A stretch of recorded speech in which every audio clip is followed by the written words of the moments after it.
This is Musa, who lives in Onumaye. Onumaye is a riverine village around Kotun Cafe area of Kogi State. Musa has a large farm where he plants vegetables, rice, and fruits. And let us add that he has a poultry farm that looks like this.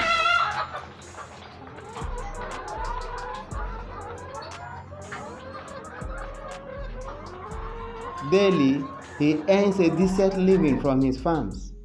But now, all that is gone. The flood has washed away all he has. He stands on a canoe, but he does not know where he's going. And this is Jethro Yasin, who lives in Lokoja, Kogi State, a retired police officer in his early 60s. He's sitting in front of the first floor of his story building, scrolling through his smartphone, probably wishing the events of the past weeks were just a bad dream. He has a little goat farm. He and his wife cares for these goats. But now, as he sits on the first floor of his story building, all he has below, including all his goats, has been washed away and killed in the flood. He and many others in Kogi State, Anambra State, Bayelsa State, and other 30 states have lost everything they have to this devastating flood. They have escaped barely by the skin of their teeth. News reports state that over 600 people have died in this deadly flood, but we all know that there could be more than that. Going through the comments on some of the videos on this flood I have watched on social media, I saw some questions that people are asking about this flood. So I'm making this video to answer some of these questions for many more who may seek answers to questions like that. Question number 1. Why did they not run away as the flood came until they had to die? The flood happened suddenly within a few hours. All the houses and farms were submerged in water. And the worst is that it happened in the night, at least in Kogi State. Jethro and Rose were sleeping on the night of September 15 when they heard the gushy sound of water hitting the main entrance door of their house. They woke up and hurriedly tried to save some of their belongings, but their efforts yielded little results because the flood came fast, and by 11 a.m. the following morning, the flood has taken over the ground floor of their story building. Some people got drowned in the raging flood while trying to flee. The second question I have seen people ask online is this: what caused the flood? Well, heavy rainfall was predicted to cause flooding by a Nigerian Meteorological Agency, but the opening of Lado Dam in northern Cameroon added more water to our rivers in Nigeria, thereby resulting in this massive flooding, as we have seen. On September 13, operators of the Lado Dam opened its floodgates to release the excess water from the reservoir. Reports indicate that Cameroon and Nigeria had an agreement to build 2 dams. Whenever excess water is released from Cameroon's Lado Dam, the Nigerian dam, which will be known as Lado Dam, will contain it and prevent flooding.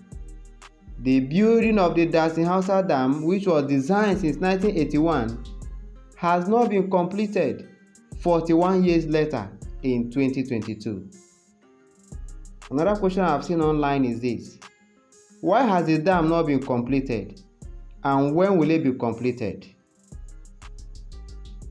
The truth is that this question cannot be answered by yours truly, and so we have to take this question to the Minister of Water Resources, Suleiman Adamu, and this is his answer.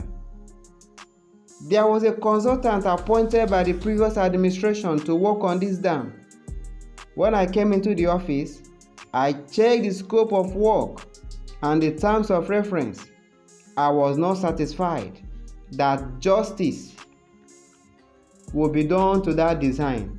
You cannot build a dam as important and strategic as Dasin Hausa on a river Benue without detailed feasibility and engineering design. I disengaged the consultant in 2016 it was one of the 116 projects that we had. The minister also added, in fact, he expressed optimism that by March 2023, the dam will be completed just before the next rainy season. Question number 4. Why were people not warned so that they can flee before the flood came? The Minister of Humanitarian Affairs, Disaster Management and Social Development, Hajia Sadia Omar Farouk, says, there was enough warning and information about the 2022 flood, but states, local government, and communities appear not to take heed. Surely, yours truly can confirm that information was given that there will be flooding in some states. However, the truth is this: nobody foresaw the magnitude and devastation that will follow. But let's say people were warned, what are they expected to do? For example, let's say you own this farm and you are warned that flooding may occur. Just pause and think. What will you do to these birds? I went to a riverine community to ask them how they will react to such warning. And this is the major answer I got. You react to that? Honestly, I'll say to such a person that say that we should park from the village, because his village is my village. When I park out from this place, where will I go? Because there is nowhere I will go.